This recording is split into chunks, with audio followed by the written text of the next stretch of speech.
കേന്ദ്രമന്ത്രി സുരേഷ് ഗോപി നായകനായ Janaki versus state of Kerala എന്ന ചിത്രത്തിന് പ്രദർശനാനുമതി നിഷേധിച്ചത് കേന്ദ്ര സെൻസർ ബോർഡ്. ജാനകി എന്ന പേര് മാറ്റണമെന്ന ആവശ്യം തെറ്റായ രീതിയാണെന്നും നിയമപരമായി മുന്നോട്ടു പോകുമെന്നും FEFKA general secretary B Unnikrishnan പ്രതികരിച്ചു. കേന്ദ്ര സെൻസർ ബോർഡിന്റെ ആദ്യ ഇര താനായിരുന്നുവെന്ന് സംവിധായകൻ MB പത്മകുമാർ പറഞ്ഞു. വെള്ളിയാഴ്ച തിയേറ്ററുകളിൽ സിനിമ റിലീസ് ചെയ്യാനിരിക്കെയാണ് censor board Janaki versus state of കേരളയുടെ റിലീസ് തടഞ്ഞത്. സംസ്ഥാന സെൻസർ ബോർഡ് സർട്ടിഫിക്കറ്റ് നൽകിയ സിനിമയ്ക്ക് കേന്ദ്ര സെൻസർ ബോർഡാണ് പ്രദർശനാനുമതി നിഷേധിച്ചത്. അതിക്രമത്തിന് ഇരയാകുന്ന ജാനകി എന്ന സ്ത്രീയുടെ പോരാട്ടത്തിന്റെ കഥയാണ് സിനിമ. സിനിമയുടെ പേര് മാത്രമല്ല, കഥാപാത്രത്തിന്റെ പേരും മാറ്റണമെന്നാണ് ബോർഡ് നിർദ്ദേശിച്ചത്.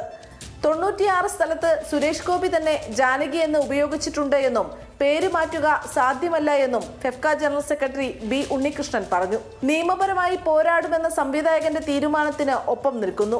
ആവശ്യമെങ്കിൽ പ്രത്യക്ഷ സമരവുമായി ഫെഫ്ക മുന്നിട്ടിറങ്ങുമെന്നും ഉണ്ണികൃഷ്ണൻ വ്യക്തമാക്കി. ആ പെൺകുട്ടി സ്റ്റേറ്റിനെതിരെ നടത്തുന്ന നിയമ പോരാട്ടമാണ് ആ സിനിമയുടെ ഇതിവൃത്തം. അപ്പോൾ അത്തരത്തിലുള്ള ഒരു അതിക്രമത്തിന് ഇരയാകുന്ന പെൺകുട്ടിക്ക് സീതാദേവിയുടെ പേര് ഇടാൻ പാടില്ല എന്നാണ് പറയുന്നത്. വളരെ വിചിത്രമായിട്ടുള്ള ഒരു കാര്യമാണിതെന്നുള്ളത് നിങ്ങൾക്ക് എല്ലാവർക്കും അറിയാം. കാരണം CBFCക്ക് ഒരു ഗൈഡ് ലൈൻ ഉണ്ട്. ഈ ഗൈഡ് ലൈൻ അനുസരിച്ചിട്ടാണ് നമ്മളും സിനിമയുടെ കണ്ടന്റ് ഉണ്ടാക്കുന്നത്, അത് സർട്ടിഫിക്കേഷൻ നടത്തുന്നത്. ആ ഗൈഡ് ലൈനിലൊന്നും ഇങ്ങനൊരു സംഗതി ഇല്ല. വിഷയത്തിൽ ഇടപെട്ട് സംസാരിച്ചു എന്നാണ് സുരേഷ് ഗോപി പറഞ്ഞത് എന്നും അത് ഫലം കണ്ടു എന്ന് നാളെ കാരണം കാണിക്കൽ നോട്ടീസ് ലഭിച്ചാലേ അറിയൂ എന്നും ബി ഉണ്ണികൃഷ്ണൻ വ്യക്തമാക്കി. കേന്ദ്ര സെൻസർ ബോർഡിന്റെ ആദ്യ ഇര താനായിരുന്നു എന്നും ടോക്കൺ നമ്പർ എന്ന തന്റെ ചിത്രത്തിന് ആദ്യം പ്രദർശനാനുമതി നൽകിയില്ല എന്നും സംവിധായകൻ പത്മകുമാർ പറഞ്ഞു.